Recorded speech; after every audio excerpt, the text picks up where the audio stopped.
اعوذ باللہ من الشیطان الرجیم براءة من اللہ ورسولہ إلى الذین عاہدتم من المشرکین فسیحوا فی الأرض 4 أشہر واعلموا أنكم غير معجز الله وأن الله مخزي الكافرين وأذان من الله ورسوله إلى الناس يوم الحج الأكبر أن الله بريء من المشركين ورسوله فَإِن تُبْتُمْ فَهُوَ خَيْرٌ لَكُمْ وَإِن تَوَلَّيْتُمْ فَاعْلَمُوا أَنَّكُمْ غَيْرُ مُعْجِزِ اللَّهِ وَبَشِّرِ الَّذِينَ كَفَرُوا بِعَذَابٍ أَلِيمٍ إِلَّا الَّذِينَ عَاهَدتُّم مِّنَ الْمُشْرِكِينَ ثُمَّ لَمْ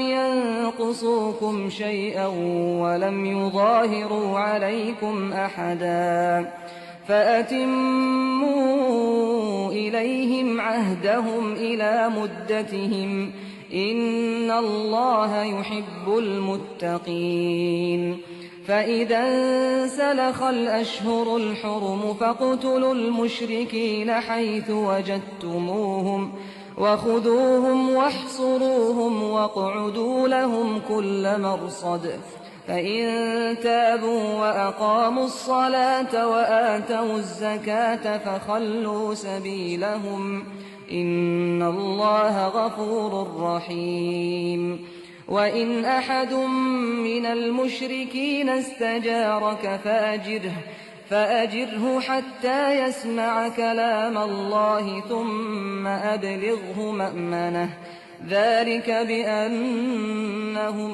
قوم لا يعلمون۔ اللہ اور اس کے رسول کی طرف سے ان مشرکوں کے لیے اعلان برات ہے جن سے تم لوگوں نے معاہدے کیے تھے۔ سو اے مشرکین عرب، اب ملک میں 4 مہینے اور چل پھر لو، اور جان رکھو کہ تم اللہ کو عاجز نہیں کر سکتے، اور یہ بھی کہ اللہ اپنے پیغمبر کا انکار کرنے والوں کو رسوا کر کے رہے گا۔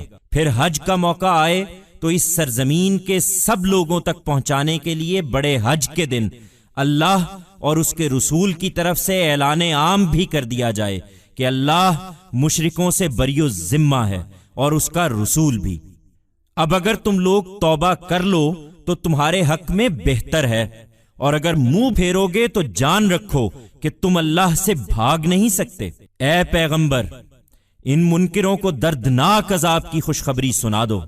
وہ مشرکین البتہ اس اعلان برات سے مستثنا ہیں جن سے تم نے معاہدہ کیا، پھر اس کو پورا کرنے میں انہوں نے تمہارے ساتھ کوئی کمی نہیں کی اور نہ تمہارے خلاف کسی کی مدد کی ہے، سو ان کا معاہدہ ان سے ان کی مدت تک پورا کرو، اس لیے کہ اللہ ان لوگوں کو پسند کرتا ہے جو بد عہدی سے بچنے والے ہوں۔